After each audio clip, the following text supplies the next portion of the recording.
About to get into wild card weekend on today's episode of the Fumblerooski Podcast, along with a couple coach firings. John Harbaugh out as Ravens head coach, and the Dolphins fire Mike McDaniel. All that and more. This is the Fumblerooski Podcast. It may not have always showed it in the stat sheet, but you can see him making throws when he needs to make the throws. Back-to-back games where he has 3 touchdowns. Someone's got to get that 6 or 7 spot. He's an elite wide receiver as a rookie. Truly a lose-lose scenario for both sides. Welcome to the Fumblerooski Podcast by Power 88 Radio and Secret Weapon Consulting. We got CJ Medeiros. We got Adam Wright from the depths of the producer role. We got our main man, special guest from Squawking Eagles Podcast, Mike. Thanks for joining us for today. Talk some Eagles, talk some playoff football. Can't wait. Heck yeah. We'll get to the Eagles a little bit later, of course, and we'll spend a nice little bit on that. But let's get into the coach firings first. Which one do you guys want to start with? The biggest one or the one that happened most recently? Probably start with McDaniel. Yeah, I would say him, yeah. All right, McDaniel. Dolphins firing him yesterday, so that was the most recent firing that has happened. Bucks have been also. What the hell was that face, CJ? What are you? I was thinking, but yeah, I thought. Well, Tampa did some changes today, yeah, but in terms of head coach, yeah. That is the most recent. So Dolphins firing Mike McDaniel.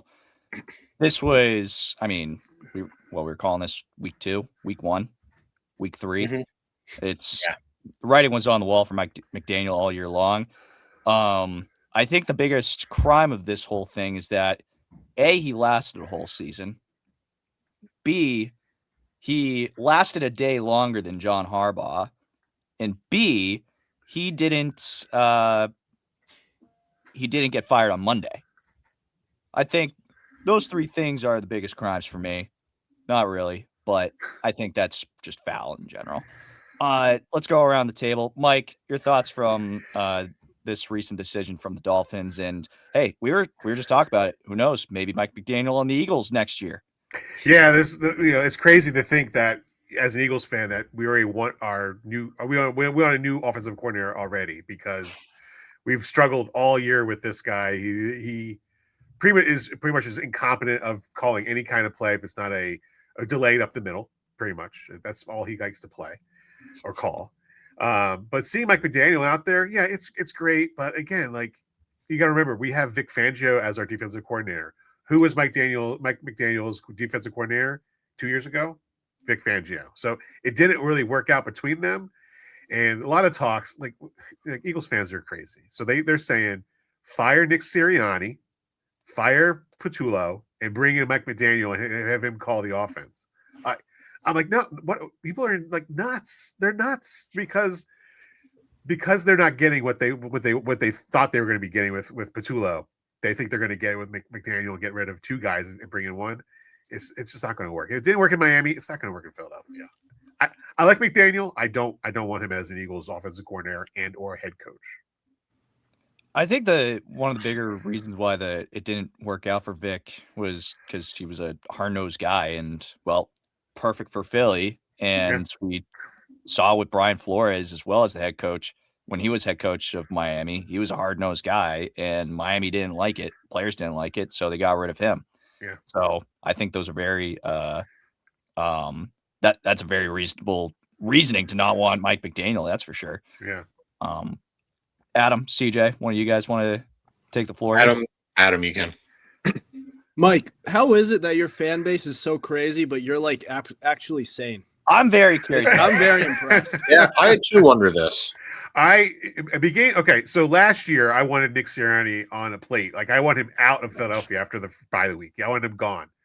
And then he went on this tear for the rest of the season. And after they won the Super Bowl, I said, I'm not going to badmouth Sirianni for the rest of his career at the Eagles and or Jalen Hurts. And so, yeah, I want to keep Sirianni as long as possible. He's 5 years in the playoffs. He's got a winning record in the playoffs. He has 2 Super Bowls with a Super Bowl win. I don't want to get rid of him. He's a good coach. He's not a good offensive play calling coach. That I know. He's not. That's not his forte. He needs to get a guy who can call the plays and knows what he's doing, and like he can get, manage the players in the game on his own. He doesn't have to worry about that. Once he did that last year with Cullen Moore, it was a totally different game. Like Cullen Moore took over and Nick kind of got out of the way, and you saw what happened. So yeah, I'm saying, but the other guys on the podcast, they don't agree with me. They want to get Sirianni gone. They want to get Patullo gone, definitely. But like tonight, we're going to record tonight. We're going to talk about this whole McDaniel coming to Philly thing, and I don't want to see it. I don't want that to happen. It seems like he's the type of guy he's really good as a coach when he has his head screwed on straight, but it's when he seems that he takes his eye off the ball really easily, and that's when they start to fall into some trouble. But it's when they start to hit some adversity where he puts on a regular, like, normal person face. Yeah. And they start winning some games. And that's what they did all season long. He was on the hot seat in the beginning of last season. Yeah. They shaved his head and they went on a tear. Yeah. They had Saquon Barkley, but they had a talented team the season prior. And, after starting 9-0, I think they won like one game at the end of this. They went on a nice. They were 9-0, and then they lost, and it ended up being 11-6 that year. That was a tough year. That was a year where, again, Brian Johnson was the offensive coordinator. They fired the defensive coordinator in the middle of the year. They brought Matt Patricia in. It was a dumpster fire, to say the least. And I think they did the right thing by getting an older defensive coordinator in Vic Fangio, because he's going to be around. He's not going anywhere. I'm in the age where, bring an offensive coordinator who doesn't want to be a head coach anytime anymore. Like, guy who's just going to be set in his ways, and he knows how to play call. And let's have Jalen Hurts have a coordinator for more than 2 years in a row. That'd be nice. Yeah, and I'm just going to say, I think Mike McDaniel is a really good offensive mind as far as a guy who can just sit there and call plays, not coach, not be a leader, just kind of sit there and coordinate. Yeah. I think he's pretty good there. And he'll probably find another spot, whether that be with the Lions or wherever, or with the Commanders. They're trying to get back on track with Jaden Daniels. But as far as Mike McDaniel being a head coach, his days are over, at least for now. But I could very easily see this turning into another Josh McDaniels type of situation where he ends up being really good as an offensive mind again. Yeah. And then he's getting head coach consideration already. I mean, look at Josh McDaniels right now. He's done such a good job that you're getting a couple of people. There's some talking heads on Twitter who are like, was it really McDaniels? Was it just the Raiders? You couldn't turn them around. Yeah. But then also, was it the Broncos? You couldn't. Yeah, I don't know. Mm-hmm. It's like, guys. It might have been the Raiders. To be honest with you, it probably was the Raiders. But I don't know. But he's a great offensive mind, and again, I see Mike McDaniel the same way. And he did do his best with Tua. I mean, I don't think Tua's that good of a quarterback, but I just don't think he's a very good head coach. He's not a leader.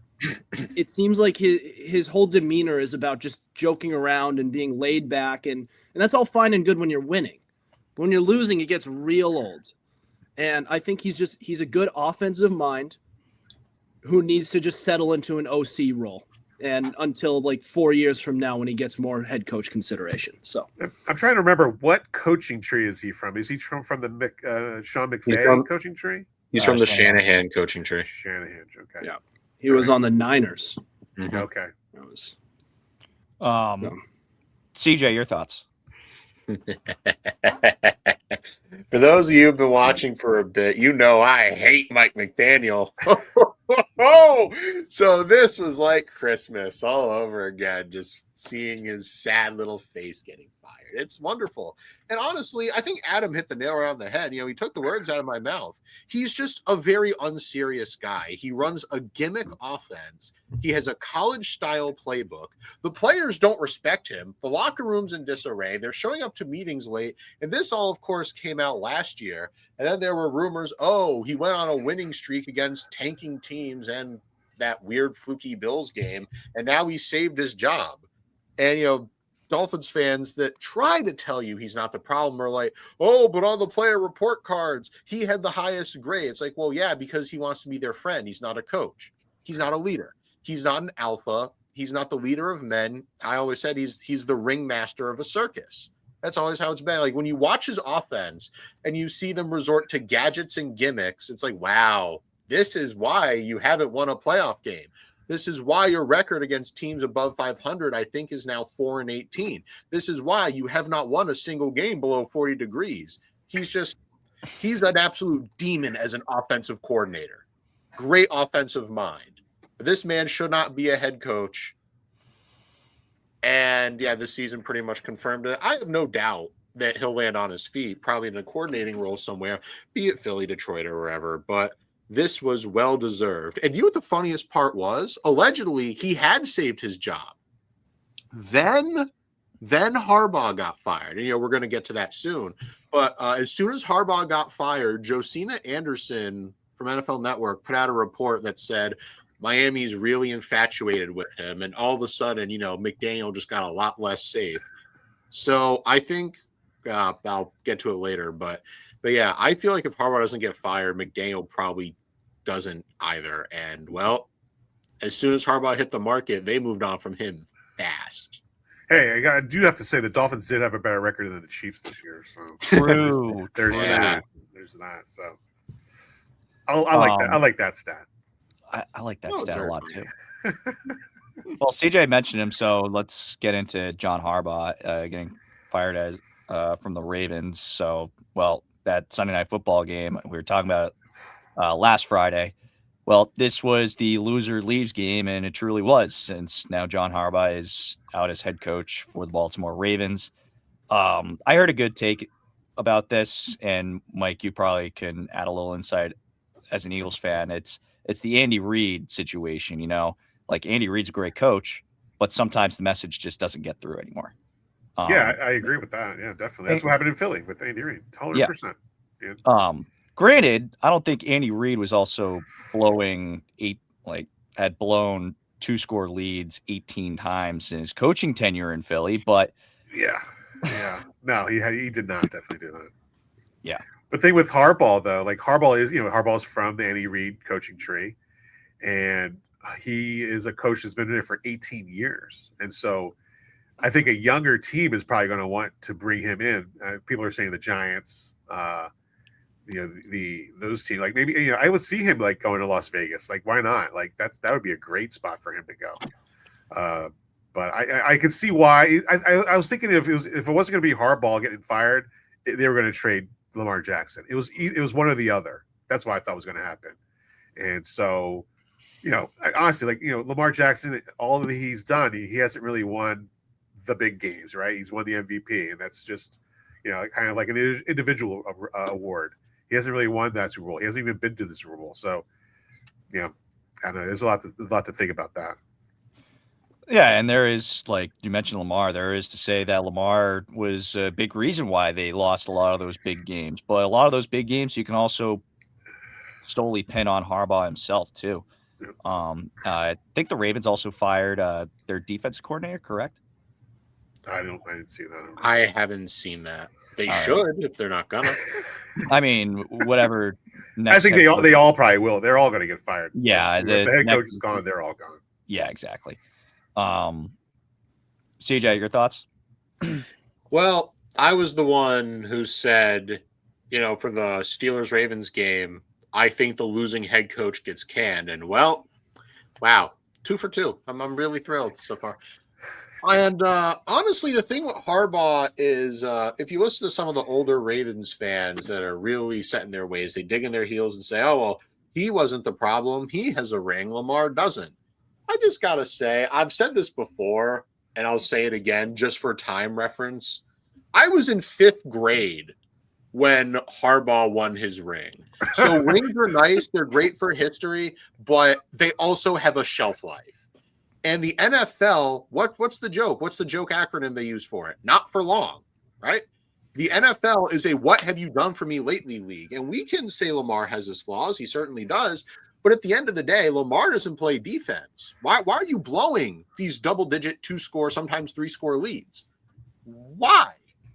And one of the issues with Harbaugh is he's a stick-by-his-guys coordinator. which that in and of itself is fine, but it's a double-edged sword. When one of his guys is Zach Orr, the current defensive coordinator, and he's going to bat for him, at some point you got to say, look, dude, cut your losses. And honestly, I just think he needs to go. And I think some team will scoop him up and he can do an immediate turnaround. I think he's a solid, what's known as a tier 4 head coach, which is a guy who maybe your ceiling, maybe you do have a ceiling, but he can come in, he can set a culture, he can turn a place around. That's kind of how I view him. I feel like if anything, Harbaugh is definitely going to be the most sought after head coach in this cycle. That's for sure. Adam, would you agree? Yeah, and that's a great segue into my take, because I just think that, contrary to popular belief, I think Harbaugh, wherever he lands, he will improve that organization. And I think as far as his clock management, his in-game decisions, benching Derrick Henry, the whole 9 yards, this guy has made some really bad decisions on the football field. And that doesn't mean he isn't a good culture setter. And I think that's what he's going to do to whichever team that he ends up coaching for. And look, I kind of disagree with the comparison to Andy Reid, because with Andy Reid, his issue was that he just didn't have the tools in order to win his championships yet. The best quarterbacks that he worked with were Donovan McNabb. He had Michael Vick for that 1 year. He had Alex Smith. And then he had Patrick Mahomes, and that's when they started winning championships.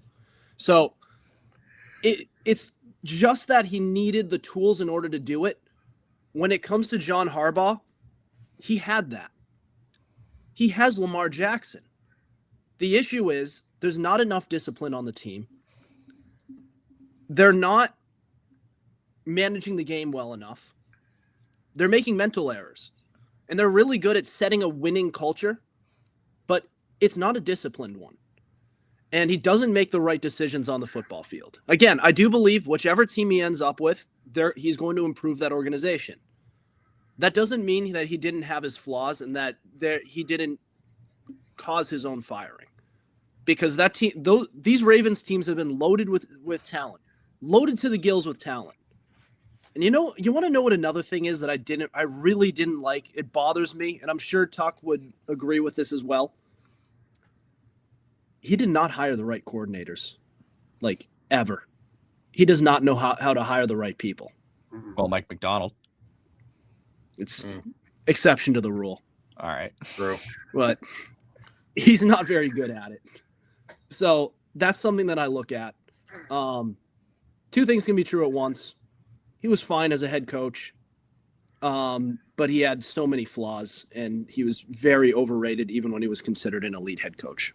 You also have to remember, when he became the Ravens head coach, he was only the Eagles special teams coordinator.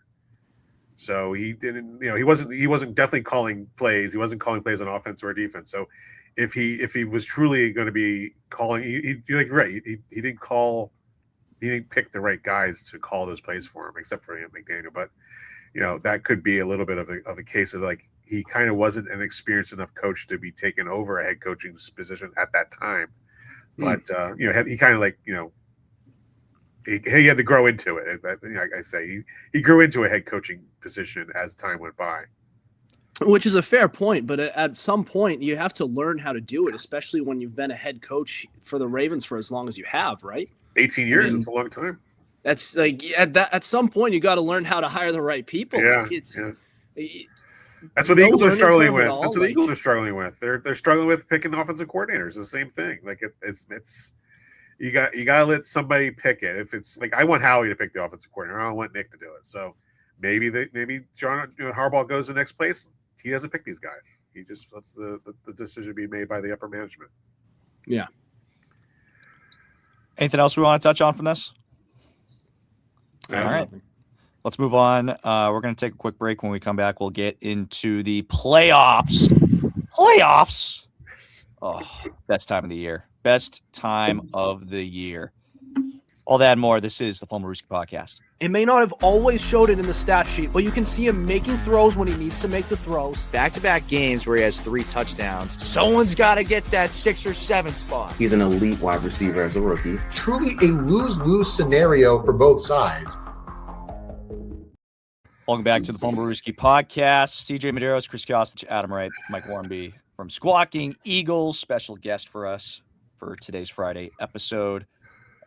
This is easily the best time of the year for football. You got the college football playoff going on right now, NFL wildcard, or really just the end of the NFL season with all the drama, and now we're into the playoffs. Drama all season long, and now we get to this wildcard round. We'll start with the first game on Saturday, which sees us with the highest point spread of the weekend, which is the Rams being 10.5-point favorites on the road to take on the Carolina Panthers, who got screwed out of potentially winning the NFC South at that point last Saturday. But Falcons and the football god said, not so fast. You guys are getting in. But, you know, when you look at the Panthers and the rest of the NFC South, this is, well, you get what you get. That's for sure. Panthers have the lowest point differential of any playoff team. I think it's like minus 68 or something like that. It's something outrageous. But history is on the Panthers' side. Somehow, some way, history is on the Panthers' side. You know why? Because in cases like this, the team that hosts, in terms of lowest point differential, and in this scenario, it's the Panthers, they are undefeated. Undefeated. Wow. And we've seen this exact point spread from the same exact Panthers-Rams game not that long ago, in which the Panthers ended up winning at home against the Rams. Now, question is, can lightning strike twice? It could. It very well could. But it's also the NFL. It's hard to beat it. Never mind beating a team 3 times. It's hard to beat a team twice, especially in one season. Eagles did it last year in the playoffs. Yep, exactly. 3 times. There you have it. Thoughts around the room here on this game. I feel like that most of America is going to be leaning the Rams here, but it's also the Panthers. You really never know. It's a team that never wins the games that they're favored in, but they always get it done when they're double-digit underdogs. It's a little insane. I feel like you're leaning towards the Panthers here. That's the problem, is that like with these niche statistics, I'm like, oh man, it's hard not to go that way. Yeah. You know, I like to, what I do during the year is I reformatted the NFL to have geographically correct divisions. And so in my geographically correct divisions, I don't think the Panthers even make the playoffs because of their 8-9 record.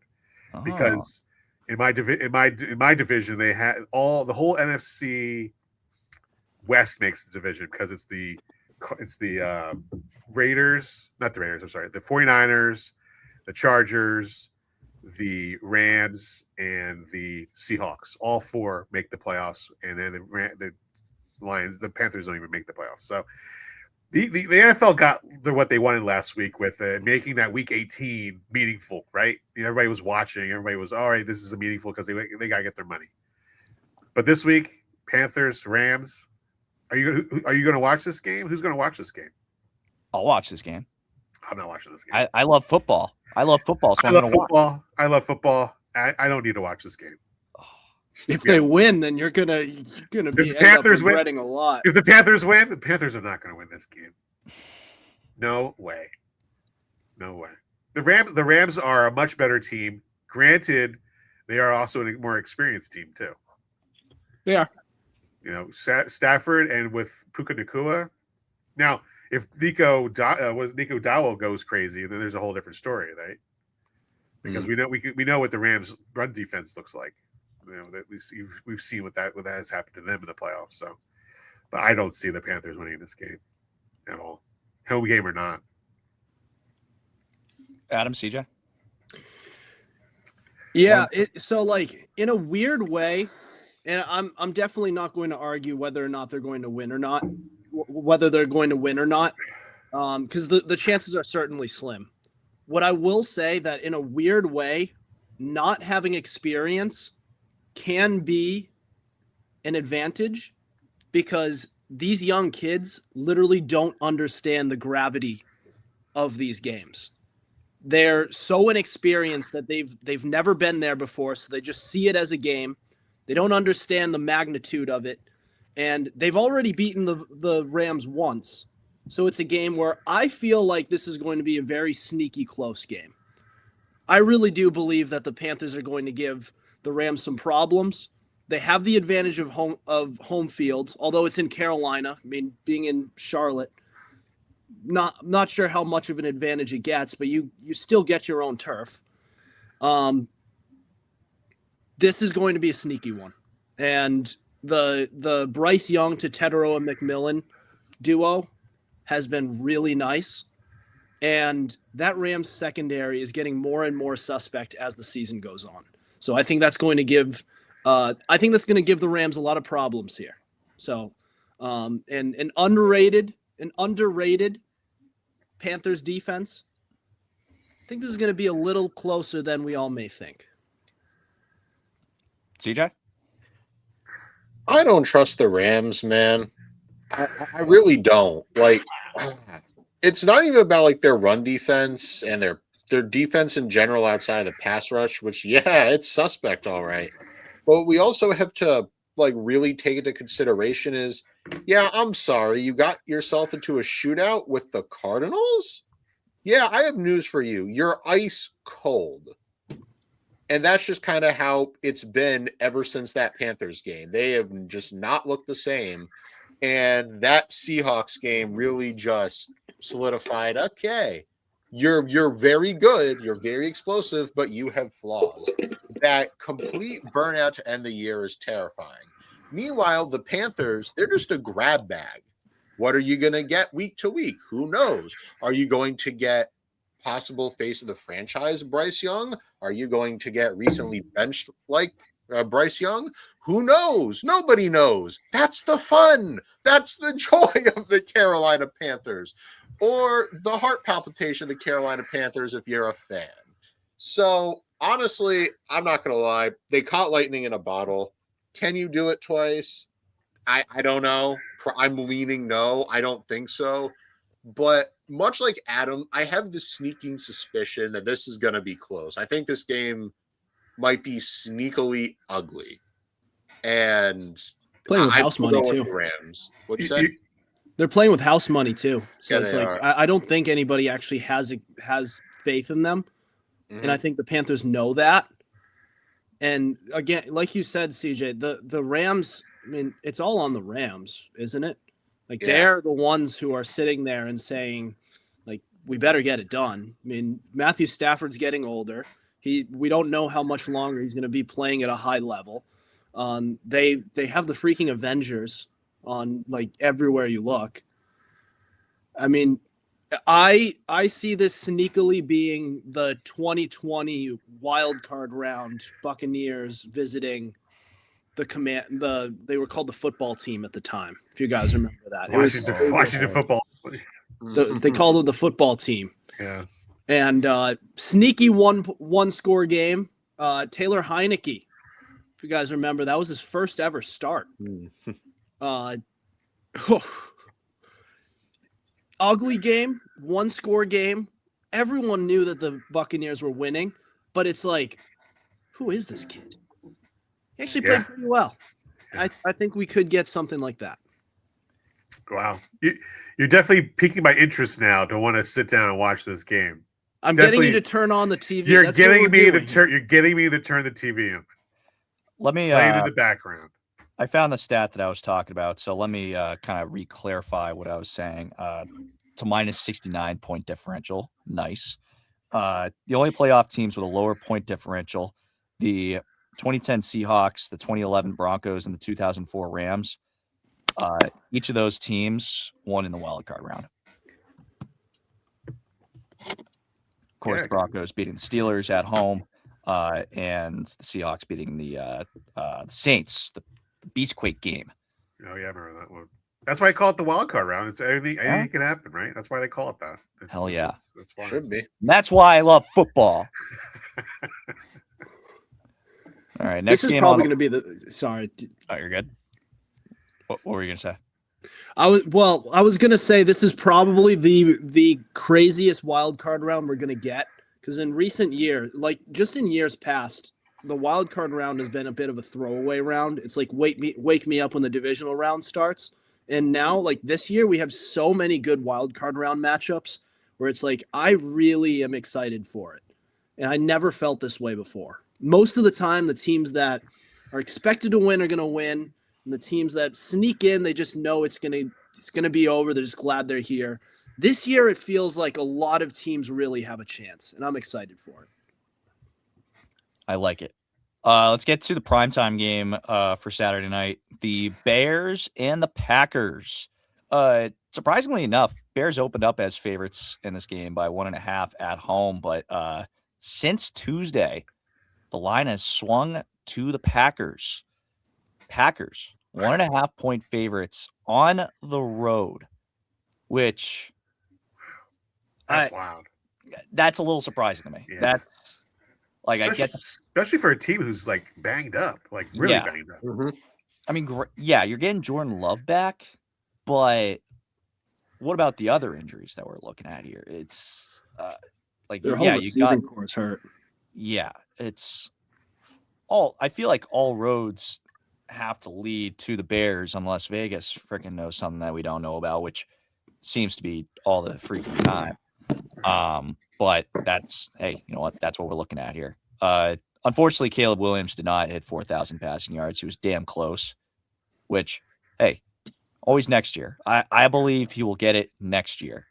But for this year, I know that the Packers are favored, but like I said, don't see the reason why Bears should have this game in the bag.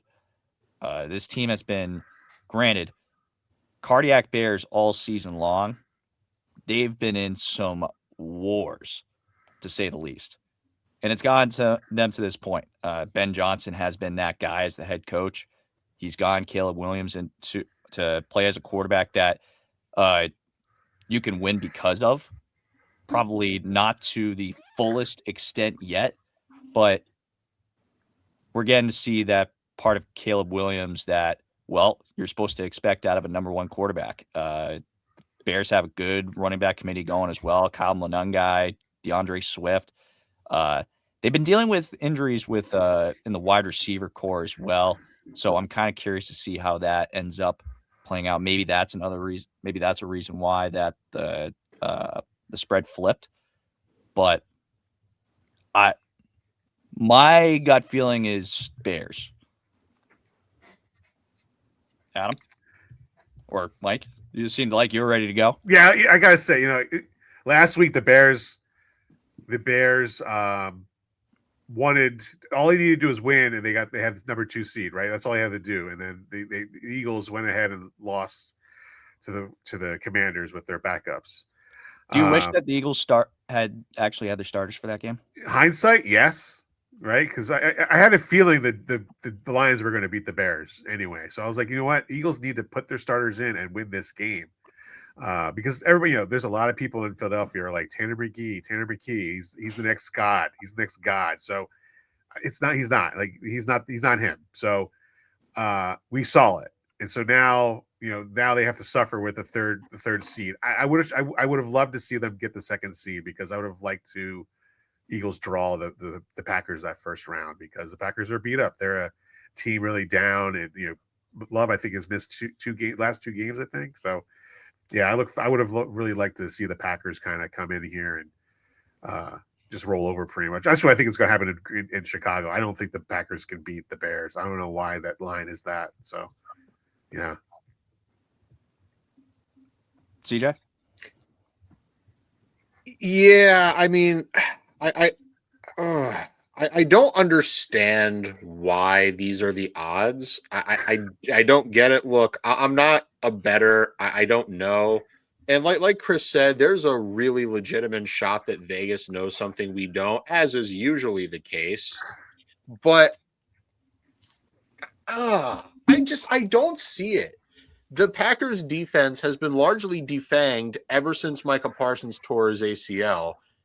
Their receivers are all banged up, and even when they're healthy, there's no real alpha in that room. There's no like, hey, this is the guy. Is it going to be Romeo Doubs? Is it going to be Christian Watson? Is it going to be Matthew Golden? Is it going to be Jaden Reed? Or heck, maybe one day it's going to be Dontavian Wicks. Who knows? But I don't see it. Yeah, I know the cardiac bears. That's a thing. And I know they've been fluky as hell this year. They just hibernate until the fourth quarter. And sometimes, as happens with the Niners game, that's not enough. But this is one of those times where if they were fully healthy, I could maybe tilt towards Green Bay. But all those injuries, I got to go with Chicago here. Adam?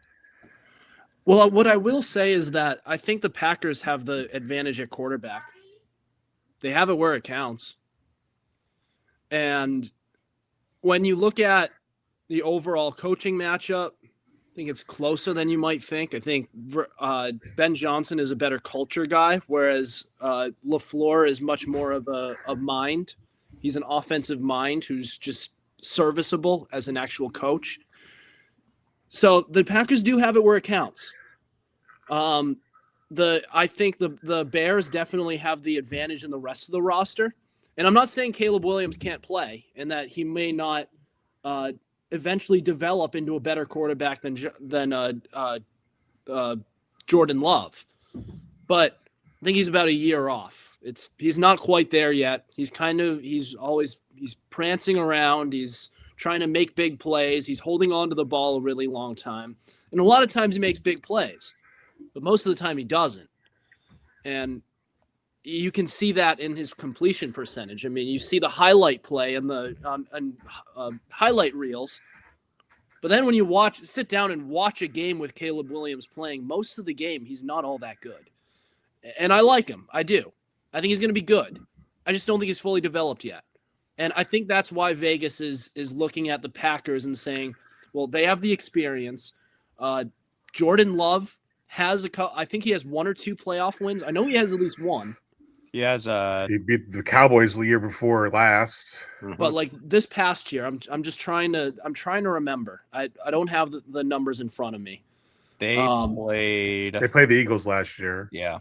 In the round they one, lost to him, obviously. Yeah. Round one. Okay, so there you go. So he has a playoff win under his belt, and he's been there an extra time. That's more than Caleb Williams has.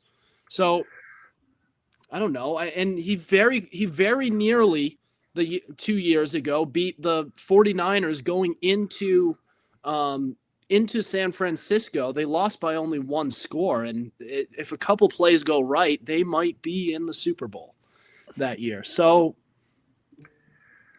when you look at stuff like that, I can understand. I can kind of understand it.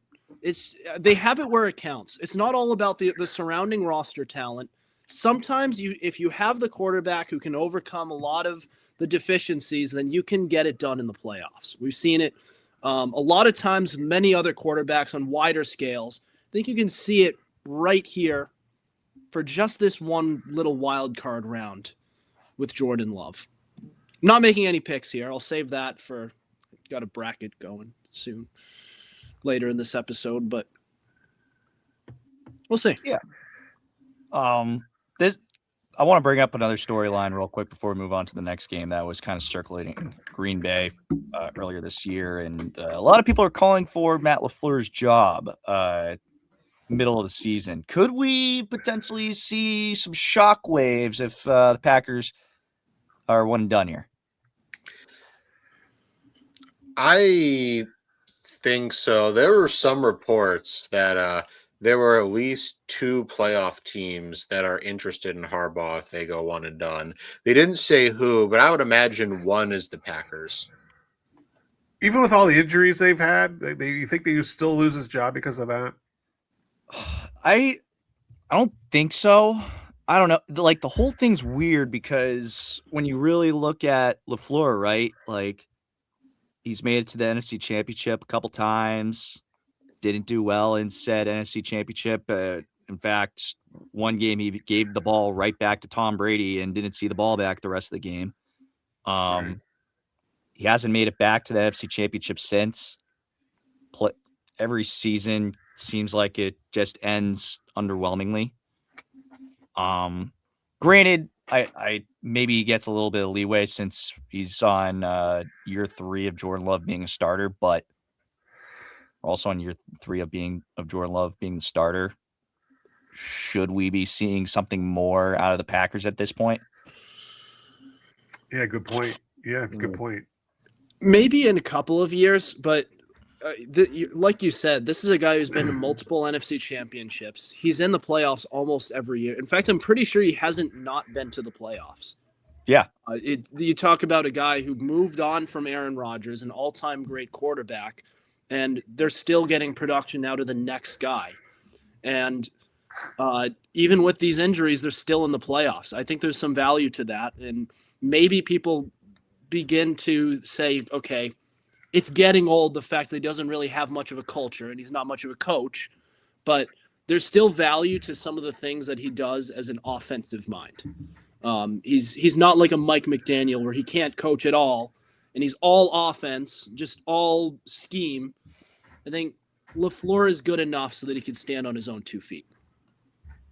Fair enough. Let's get into Sunday. Sunday. Thank you, Mike. Thank you for getting the reference.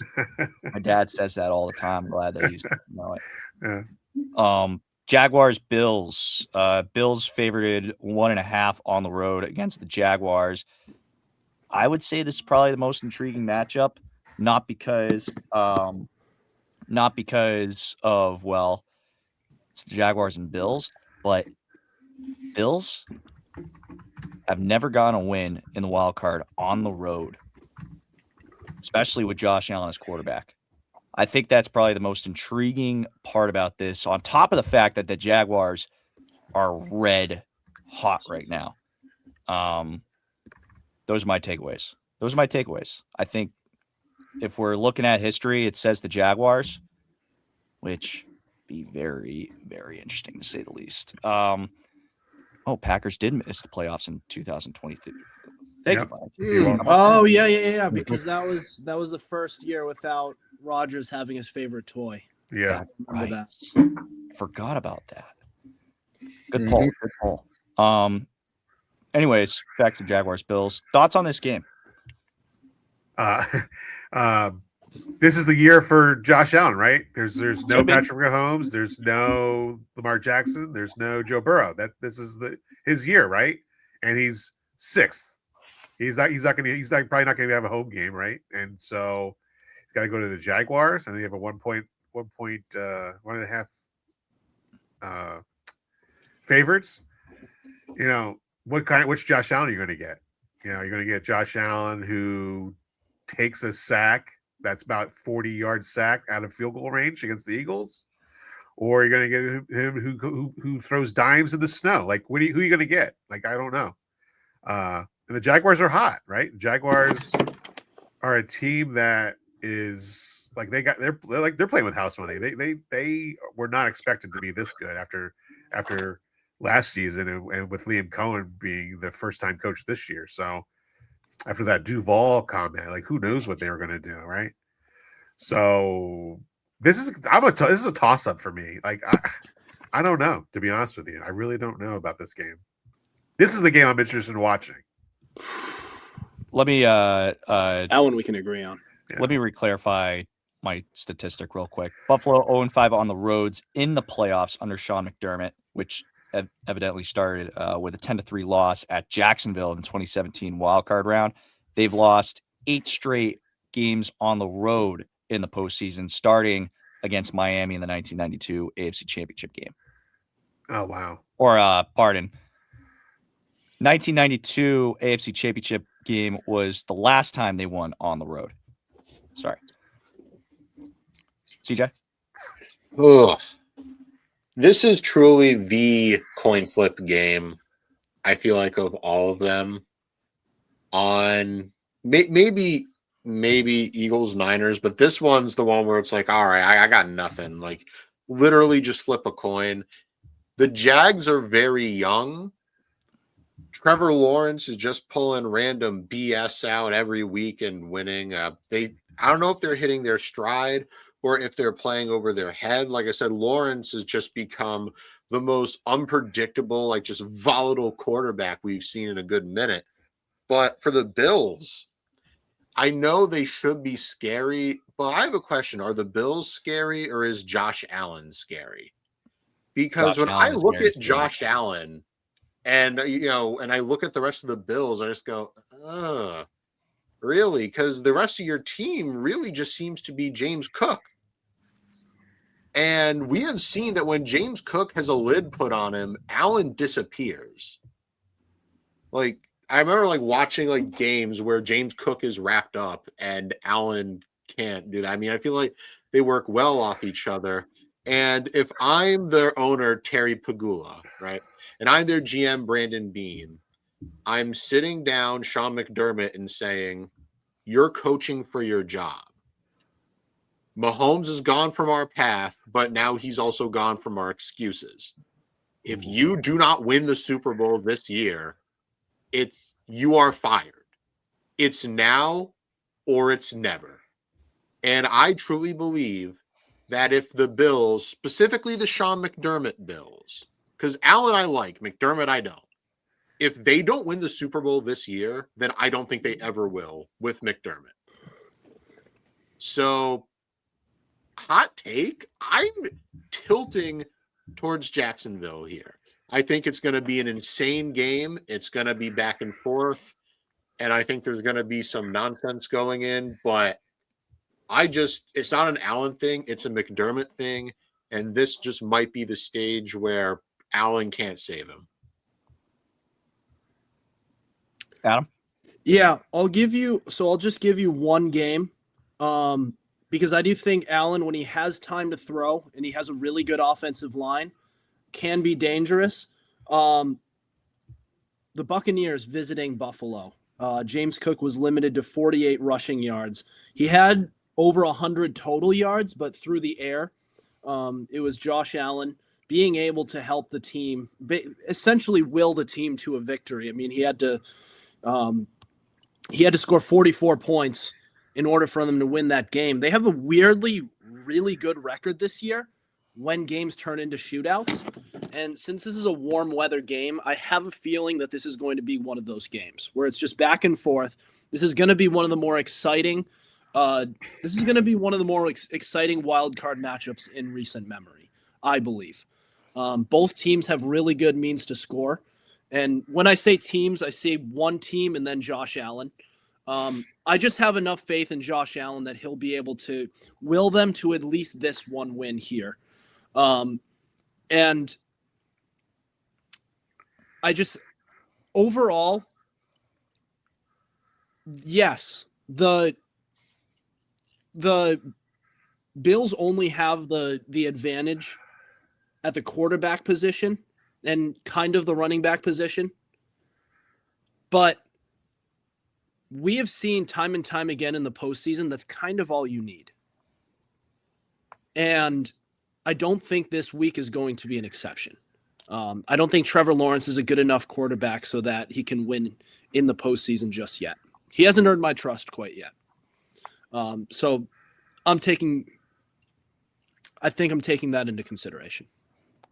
I don't know, because Trevor Lawrence also came back down 27 against the Chargers that one year, almost knocked out Patrick Mahomes the next game.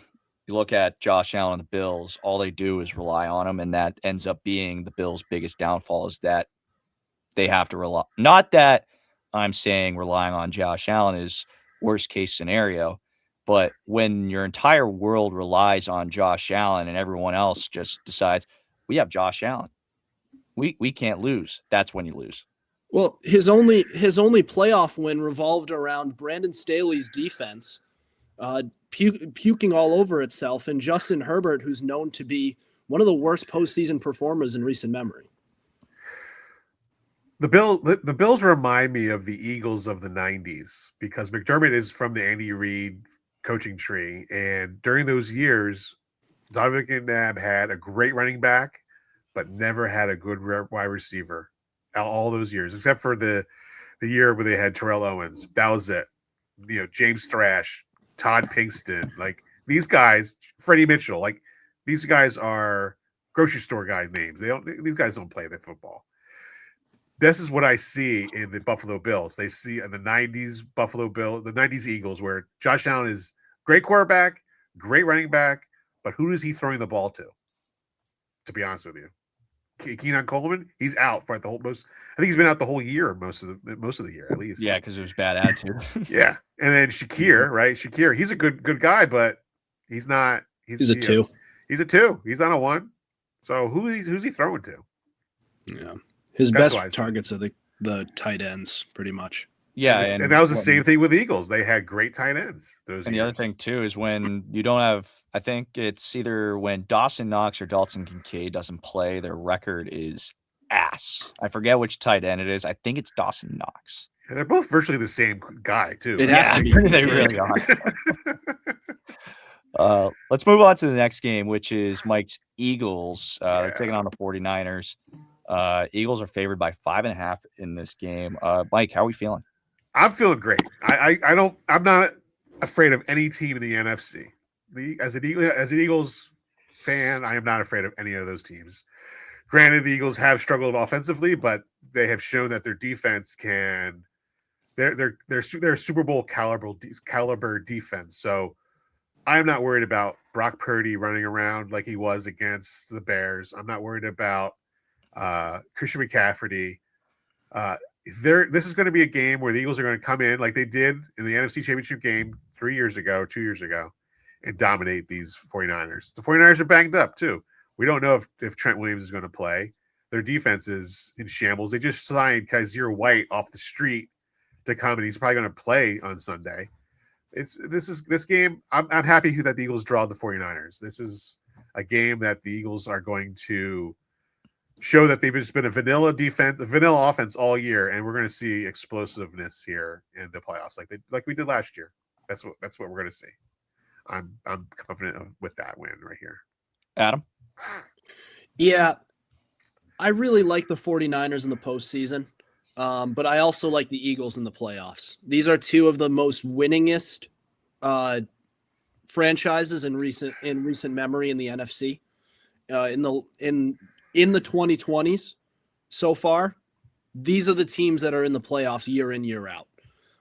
So experience on both sides is not going to be a question mark.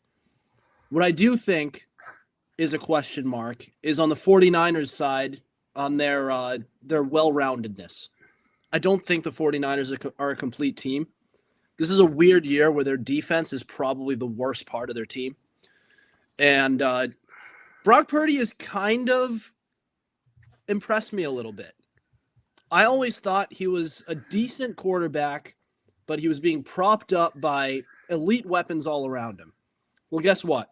Brandon Ayuk's not with the team anymore. Deebo Samuel, not with the team anymore. His best weapon is George Kittle, who's been in and out of the lineup. He was hurt for half the year. And yet they've still managed to win. And you can credit Kyle Shanahan as well. Even when Brock Purdy was out for half the year, they were winning games with Mac Jones throwing to Kendrick Bourne. Nice little throwback to the old 2021 Patriots days. It was unbelievable. The 49ers are a well-oiled machine. But the way I see it, the Eagles are tougher. They know how to win at home. And there's a little theme that I'm starting to see that I really can't unsee anymore with Sunbelt or dome teams, where if they travel to cold weather environments, they almost never win. And I just think the Eagles are a much tougher team, and Eagles take the edge in this one. It may be a close one because the 49ers are very experienced, but so are the Eagles. So Eagles advance to another round. CJ? Ooh. Honestly, I think this is going to come down to home field advantage, which is why I'm just going to rip the Band-Aid off. I'm going with Philly. I have my misgivings about Kevin Patullo. I've said some heinous things about him, and that's not changing, goddammit. It's not. But this might be the game where I think the Niners' injuries really catch up with them. I think Purdy's going to play well. I think McCaffrey's going to play well. But sure, Kevin Patullo is going to be an anchor on offense, but the Niners' defense outside of like Diomedor Lenore is hurt. Their entire defense, as you know, was pillaged in free agency, and the rest of them who stayed got hurt.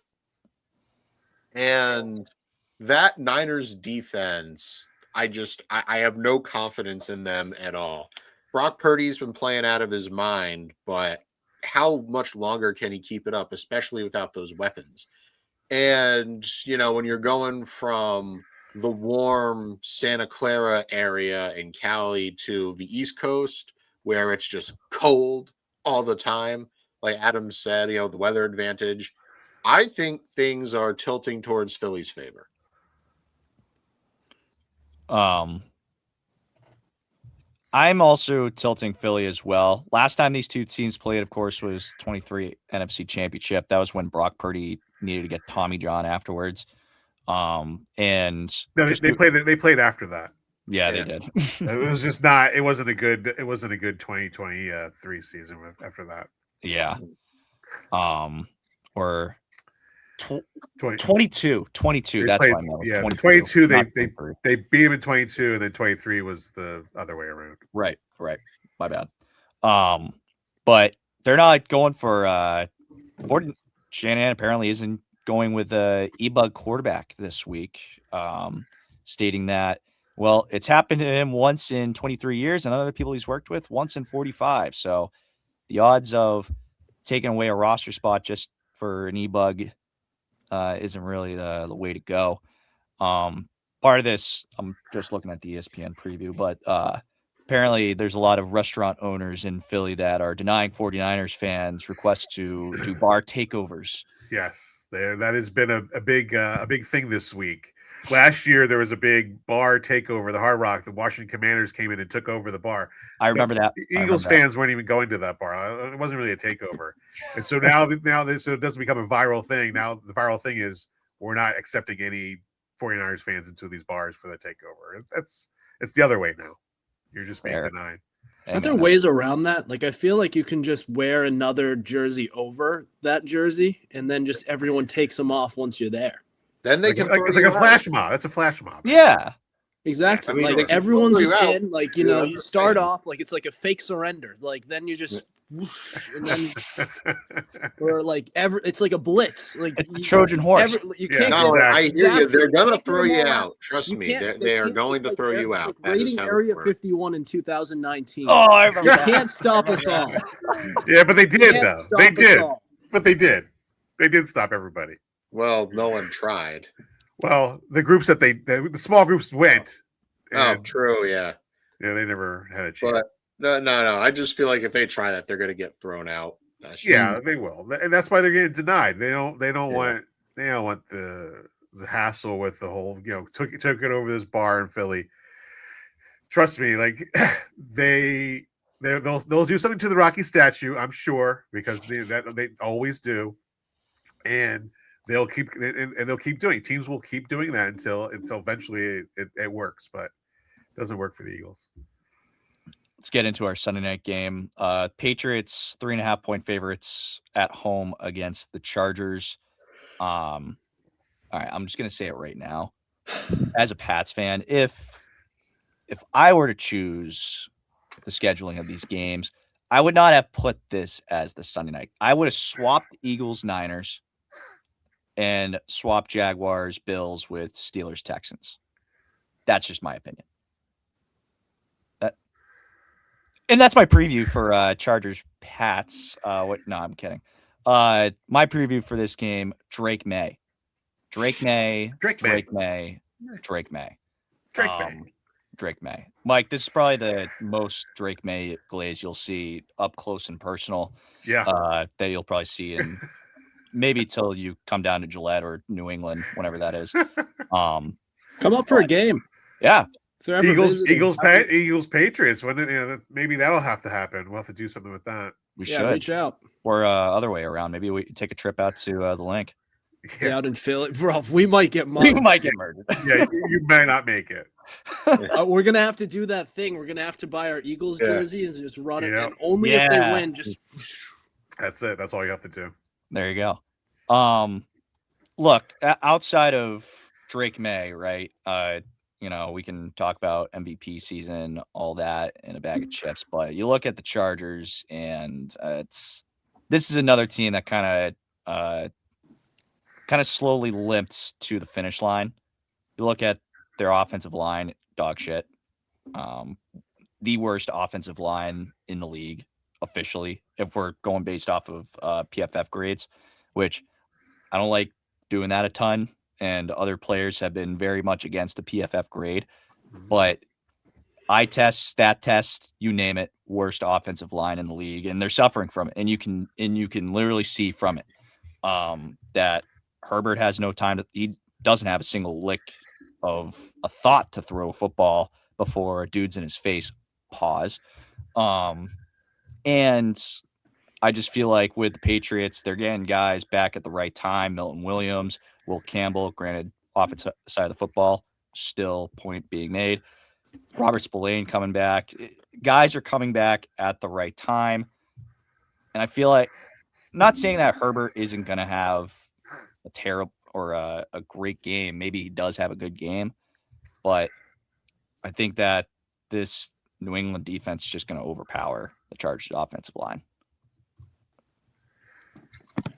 That's my take for this weekend. I like your take. I'm a bit of a Patriots fan because of Milton Williams. I'm a Milton Williams fan. So, what a player! What a player! Thank you. Yeah, it's too much money. That's okay. But if you listen to our podcast, we have a guy on our podcast, Mark. He loves anybody coming out of Oregon, and Herbert is an Oregon Duck, and he just goes on and on about Herbert this, Herbert that, and we're like, this guy, he hasn't proved anything. Okay, he's a great quarterback. Yeah, but he can't. I don't think he can win those really big games. Those really big games that are really meaningful. He could he beat the Eagles, but I think the Eagles beat the Eagles against the Chargers. Just Herbert didn't beat the Eagles. This is going to be a game that's going to be, again, I'm going to watch this. I'm going to watch this game. I'm going to watch this one. Nice. But thank you. You're welcome. But we're taking over a bar. I'm excited to see what Drake May can do, like playoff Drake May. I have a little fear of mine that I would like to share, and I don't think it's going to come to light. But Drake May is in the top 2 in MVP odds right now. Yeah. And he can very well win it. And the winner has essentially already been decided. They vote on Monday, right after week 18. And what I'm afraid of is, let's say the Patriots are one and done, and all of the schedule allegations or the schedule concerns are confirmed. It turns out maybe this Patriots team was only good because of the schedule. I don't think they are. I think they're good. I think they're good, and they had an easy schedule. But besides the point, let's say they are one and done, and then he wins league MVP. That may be the most paper award that I would ever see of all time. We're talking about the award, and you're out on wild card weekend. Do you know how rare it is that an MVP loses on wild card weekend? It almost never happens. In fact, if my history is correct, the last time it did happen was a running back Adrian Peterson in 2012. And running backs, they don't play as big of a role on their team as quarterbacks do. But that's just a little fear of mine. I just thought I'd get that out of the way. Refer to my take from the previous game. Sunbelt teams and dome teams almost never win on the road in a cold weather environment in the postseason. It almost never happens. Unless you're Tom Brady on the Buccaneers visiting the frozen tundra. But if you're going to use a quarterback who was previously playing in New England for 20 years, then I think that it throws out the window. It's a bit of an outlier. Yeah. But listen, I'd much rather be an unknown with Drake May in the playoffs than be the stain of the postseason past of Justin Herbert, throwing 4 interceptions to just 1 touchdown last year, and a few years prior, blowing a massive lead to the Jacksonville Jaguars of all teams. I'd much rather be the Patriots. That should go without saying. And you should expect them to win this game for many different reasons. Chris brought up the offensive line. I think that's a great point, and it's probably one of the most obvious reasons that the Patriots should win this game, because that interior defensive line, the Patriots, which is now healthy, Milton Williams and Christian Barmore versus that interior Chargers line, is going to be a mismatch. And I don't think Justin Herbert can survive that. Every dog has its day, and eventually Justin Herbert will finally win his first postseason game. But how could you possibly make the argument to me that that's going to happen this week? And if it does, it is a massive choke job on the Patriots' part. You should expect the Patriots to reach the divisional round. CJ, before you give your take, I have a couple other statistics for you boys. Patriots 3-1 all time against the Chargers. The only time the Chargers have beaten the Patriots in the playoffs, the AFL Championship in 1964. Wow. Drake May in primetime this season, 4-0, 73.4% completion percentage, 1,200 passing yards, 5 touchdowns to 1 interception. Justin Herbert in primetime this season, 5-0 record, 10-2 touchdown and interception, averaging about 271 total yards, passing and rushing, 106.3 quarterback rate, 7.9 yards per attempt. CJ. Oh, this game fills me with so much anxiety because there's a lot, like I said before, I'm just so tired of the anti-Patriots trash talk. It's so ridiculous how all 9 Chargers fans are creating their bot accounts and saying stuff like, "Oh, you gon' catch Bell." Like, remember last season we beat you 40-7. It's like, wow, you beat a Gerard Mayo team with no O-line. Shiver me timbers, you're so scary. Like, okay, that doesn't mean anything. It's, oh, you lost to the Raiders. Like, wow, counterpoint. It's week 1. Try harder. And, like, there's just so much trash talk coming their way. And for the Patriots, I got to tell you, if you lose this game, every hater is right. Then if you lose this game, you were schedule merchants. May's not MVP. And I'm worried that if they go 1 and done, next year, they're going to crater because then their schedule is going to be harder. And honestly, if you want any kind of momentum, you got to build it now. Because if you go 1 and done, that stews into next year, that could do a lot of horrible things to your psyche, kind of like 2021. And yes, I know this year's different. So Adam, don't jump down my throat. That goes for you too, Chris. But I'm just saying, like, a 1 and done's a really bad look. So, but as a whole for the Chargers, they're a dome team playing in the cold. That does not bode well for them. Second, I don't trust Justin Herbert in the playoffs. Yeah. The Chargers beat the Pats 40-7. Justin Herbert's never won a playoff game. And if you can't beat Herbert with the worst offensive line in the league, then I don't know what to tell you. I mean, the only thing that scares me is that the Chargers defense with Tuipulotu, Mack, Derwin James, Tariq Still. Like, I think they're good. They have a good defense, but New England's just, I mean, you got to be better. And I'm really scared. Maybe I'm just listening to too much of the haters, but you don't want to let a team like the Chargers catch you napping, because worse yet, imagine being the team that Justin Herbert, aka If Man, gets his first playoff win against, because next year you're going to crater if you go one and done. But I also just, as much as I'm afraid, I just don't trust Justin Herbert. I really don't, at least not in the playoffs. Not to mention he's playing with a busted up hand as well. He's been playing with a busted hand the whole season, though. Yeah. Okay, but this is the playoffs. Like half and of it, also half the season. Sorry. Okay, cool. But I'm just, another thing too is I've seen Chargers fans saying, Pats have no pass rush. Herbert's going to have all day. Like, talking like you don't have the worst offensive line in the NFL. And now, not to mention the Patriots are going to get healthy at the right, or they're getting healthy at the right time. They're getting all their guys back. That's huge. But there's one more thing. Chargers fans have said, you may remember last week, all their starters didn't play. They rested their starters. Pats are banged up. The Chargers are rested. I would actually counter with, are you going to be rested or are you going to be rusty?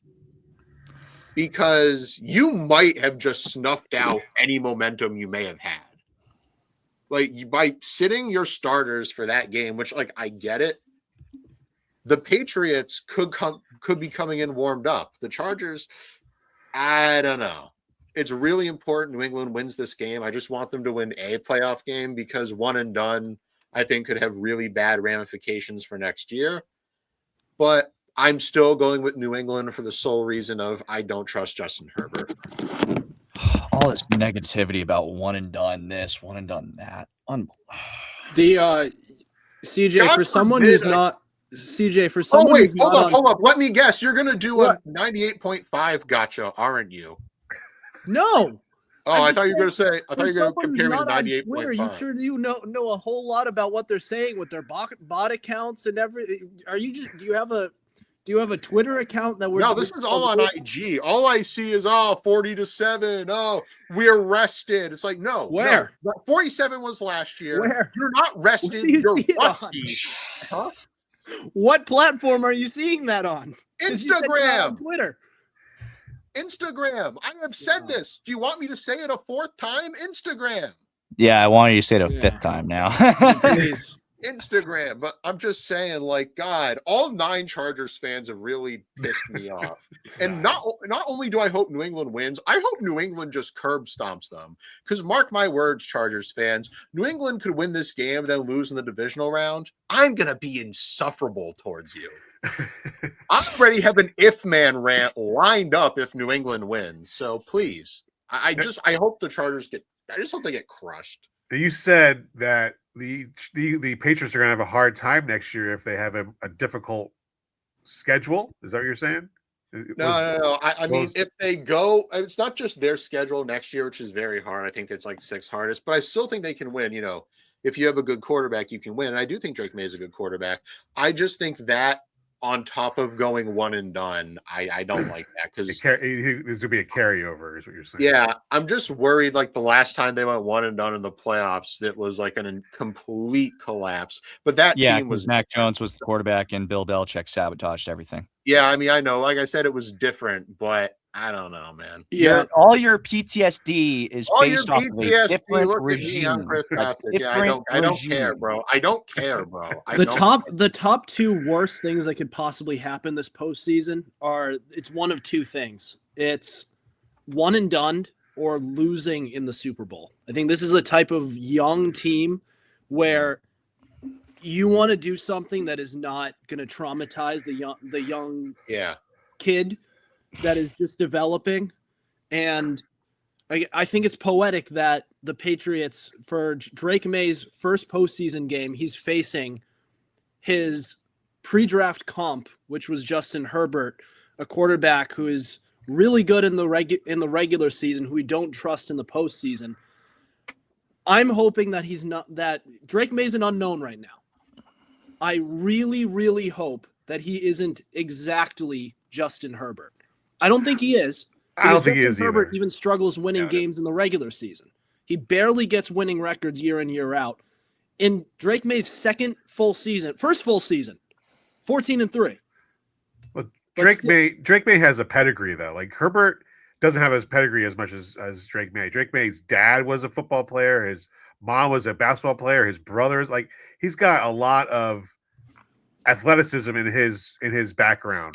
Herbert, you don't really know anything too much about where he's coming from. So, you know, I don't know if do you guys follow Brian Benchwarmer or Benchwarmer Brian on Benchwarmer Brand. Yeah, I love that guy. Yeah, he does that whole Drake May, like Drake May, just Drake May. Yeah, Like, I love that. It cracks me up. I always wanted to ask you guys if you know why does he do the Drake May? All he speaks is Drake May.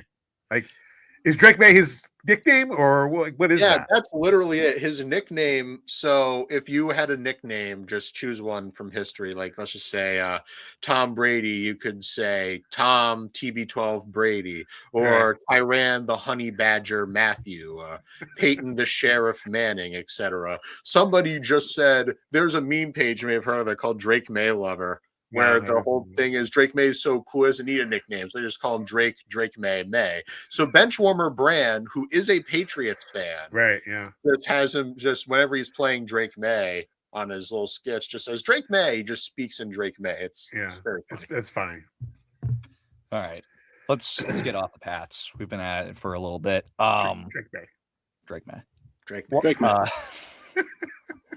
Wild card round, Monday Night Football, the final Monday Night Football game of the season. Steelers versus the Texans. Steelers 3-point underdogs at home against the Texans. It's Houston. That's all you need to know. It's going to be a sloppy one. Maybe. I don't know. Maybe so. Fourth quarter, I could see some fireworks building up like it did with the Baltimore game for Pittsburgh-Baltimore game.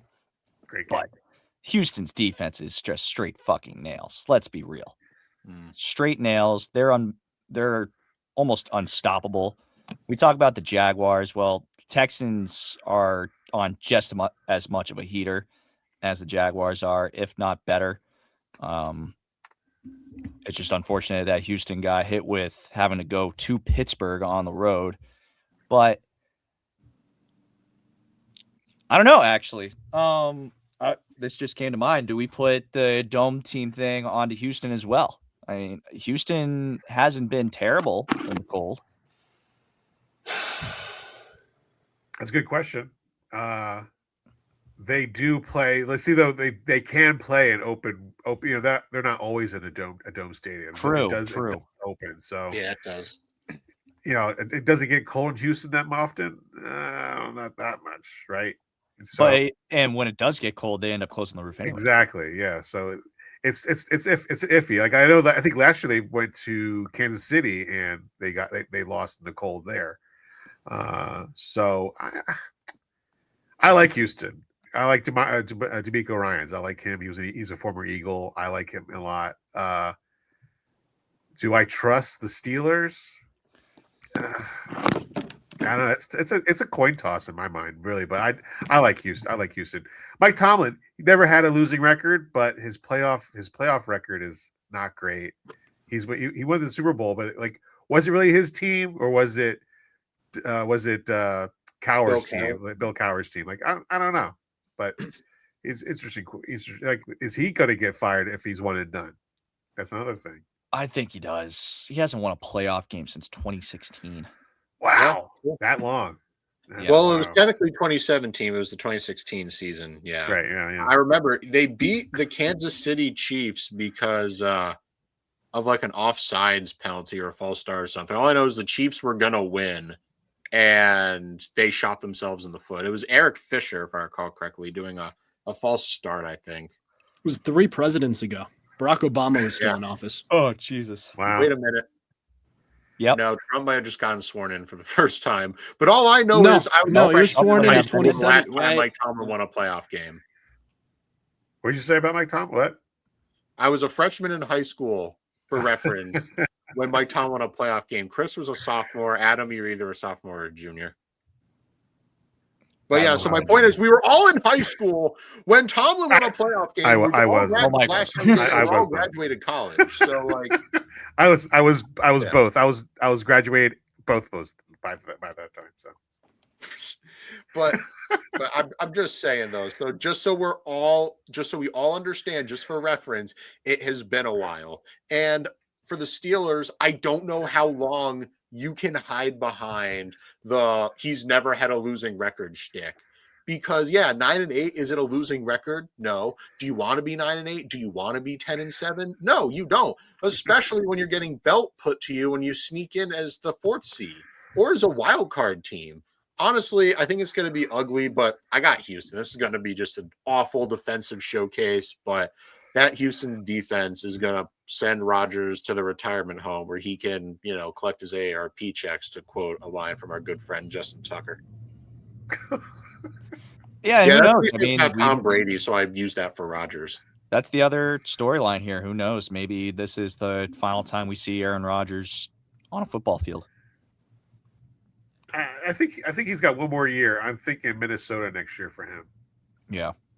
The other big thing too is that Pittsburgh's going to be getting DK Metcalf back as well, which they haven't had him the last couple weeks. That's been one of the bigger, right, because he was suspended because of the whole the fans, right? Slapping thing, potentially racist, not racist. I don't know. Right.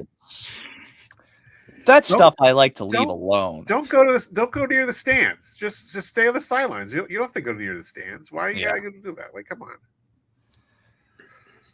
I would just like to say that playing under a retractable roof is essentially the same thing as being in a dome, because what happens when the weather's bad? Yeah, close it up. Yep. So it's, I guess, defense does travel, but the Steelers do have the advantage on offense. They have the better quarterback in this game. Even Rodgers old, I'll take over CJ Stroud. And DK Metcalf is back, so he has a toy to play with. This will be a much closer game than I think. And I do think it's going to be sloppy. So it's going to be close, and it's going to come down to those final moments. Let's just say the game is close. It's late in the game. It's a 1-score game. No one's been able to score any points, and Rodgers has the ball in his hands. May be able to turn back the clock. CJ Stroud has the ball in his hands late in the game. How are we feeling? He looked good. He looked good against the Ravens that last game. He was throwing like pretty dime passes, so he could dial it in again. Sure. Yeah. I don't know about CJ.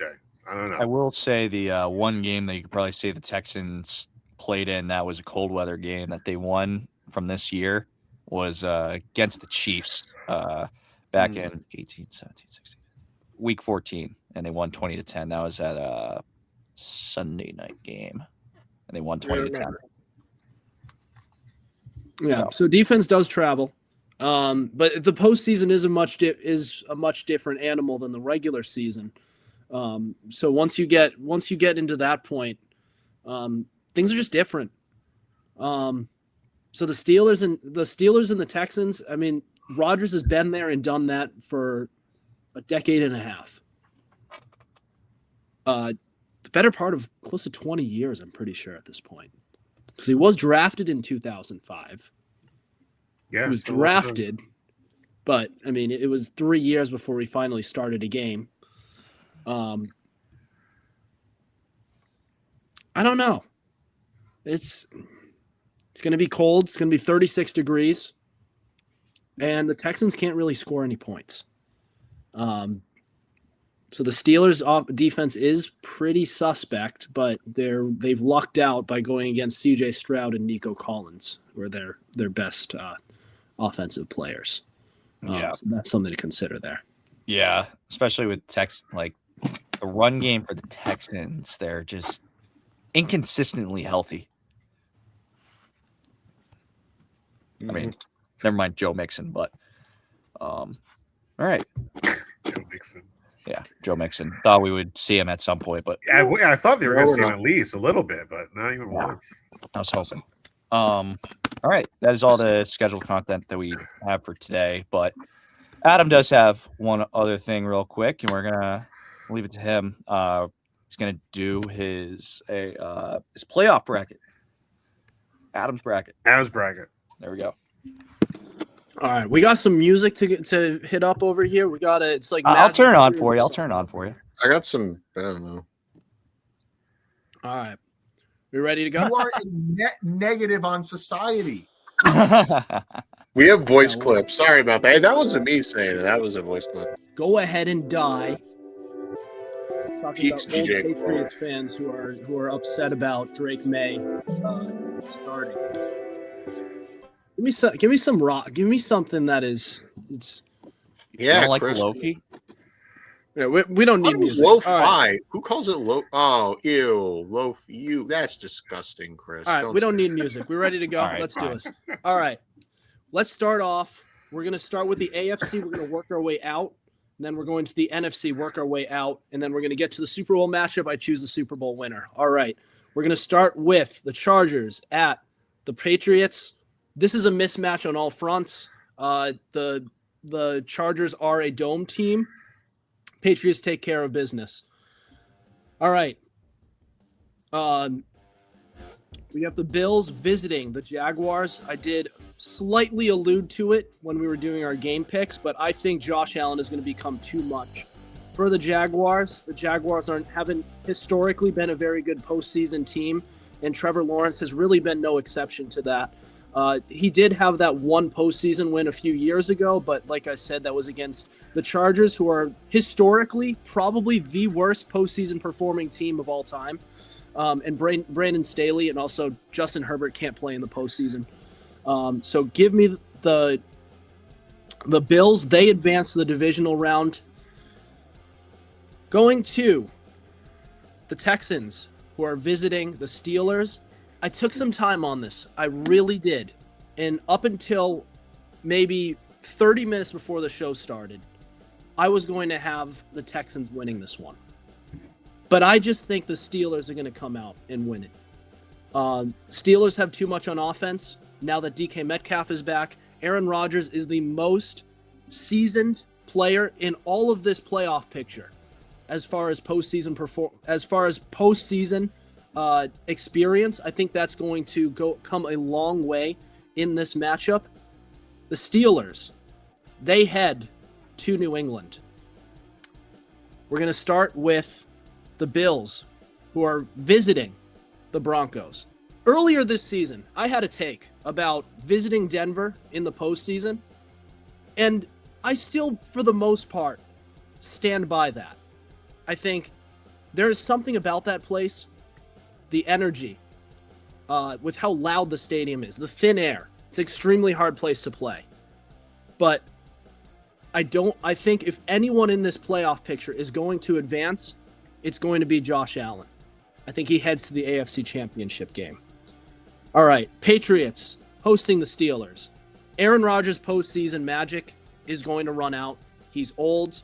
I think that defense is way too suspect. I think Drake May and company score at will on that defense. They get revenge from week 3 of the regular season. They advance to the AFC Championship, and they host the Bills.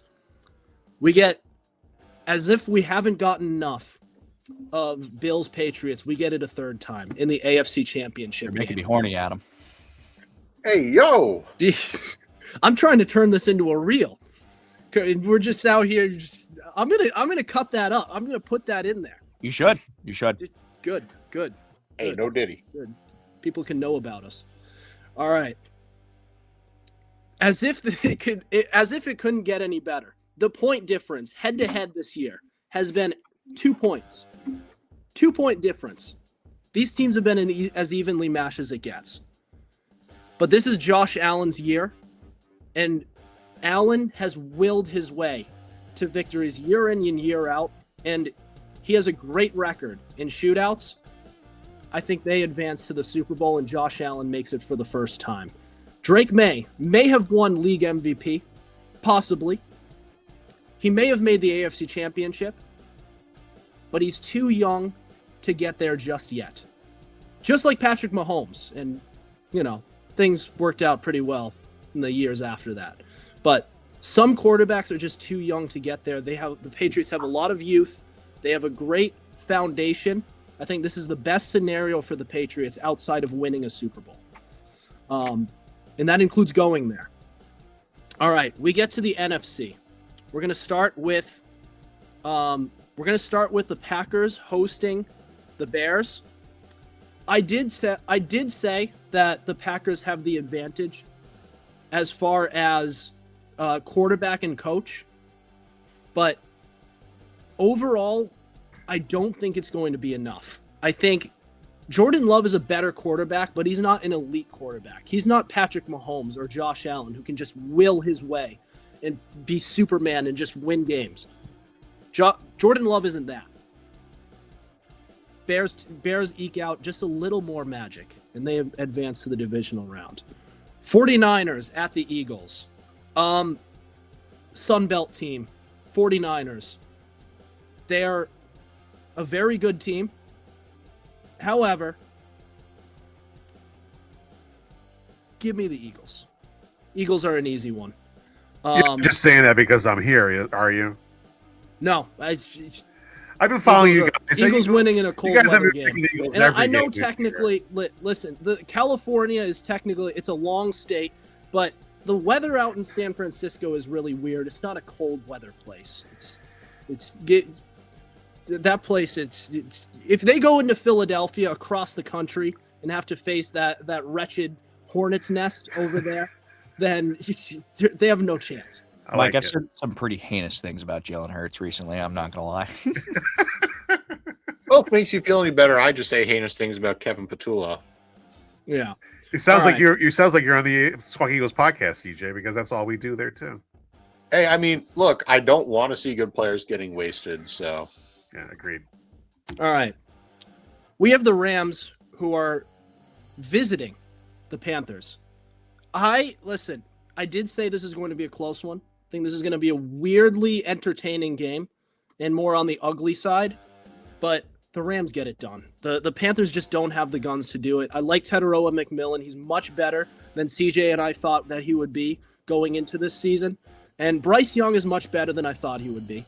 But it's not going to be enough. Rams advance. And that's where we are going to get into the divisional matchup in between the Rams, who are visiting the Seattle Seahawks. And the reason I'm going to have the Rams advancing is I have one name for you. Sam Darnold. I hate him as a postseason performer. I always have. He just feels like a choker to me. Not just feels. We've seen it, but we have seen even from his Jets days when we didn't know what he was. From that seeing ghosts game back in 2019, he is such a guy who's just, when he's under pressure, he's going to fall apart. So Rams, they advanced to the divisional, the AFC Championship game. We have the Eagles, who are visiting the Bears. Again, I like Caleb Williams. I really do. I promise you, I liked him coming out of the draft, but he is such a galloping chicken when it comes to running around in the pocket, trying to make the big play. He tries too hard, and I appreciate that effort. He doesn't have it, not yet. And the Eagles are going to beat him with the experience. They go to the NFC Championship game. And there, the Eagles are going to host the Rams. I'm going to break my cardinal rule right here, right now, about dome teams. And I'm going to have the Rams going to the Super Bowl. I think Matthew Stafford. That hurts. He's been there. He's done that. That hurts me. I'm sorry, Mike. They're going to go to the Super Bowl. I'm going to break my cardinal rule. Maybe it's going to be a nice day. Maybe that's going to be how it goes. But with the way the offense is run over there in Philadelphia, I don't see it. So they go to the Super Bowl. It's going to be the Bills who are taking on the Rams. I think the Rams win the Super Bowl. I think Josh Allen gets his shot, but Josh Allen can do a lot. I don't think he can beat Matthew Stafford with this offense. There's no way you can keep up with that. And the defense for the Rams is just good enough. Give me the Rams to win the Super Bowl. Wow. Early we picked our Super Bowl picks earlier in the year. I picked Eagles, Bills. That's not gonna happen. But I don't Eagles, Rams, Bills. Is that a thrilling Super Bowl to watch? How much of a thrilling Super Bowl is that going to be? What do you think?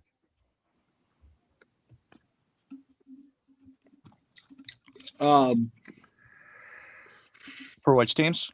Bills, Rams. Yeah, that's good. That would be a banger. You think so? Yeah. 100%. Yeah, I think it would be pretty good. Again, like Josh Allen can engage in shootouts. Like he can just, even if he doesn't have the weapons, he can take over games. And I just think Matthew Stafford will be able to answer the bell. It's he's everything he's done with the Rams. He's only missed the playoffs once, and that 1 year I'm pretty sure he was hurt all season. Like, yep, he's been awesome this year. Just in his career over with the Rams. That was the best thing that ever happened to his career. Being traded out of Detroit. Oh, for sure. So it'll be an entertaining one. And I think the Patriots, again, I love the Patriots. Of course I love the Patriots. I think the Patriots will eventually break through. If my prediction is correct, then that means that Drake May does have the ice water in his veins to make a deep playoff run. And it just means his youth is going to be too much. I mean, like, they've been able to square off against the Bills time and time again.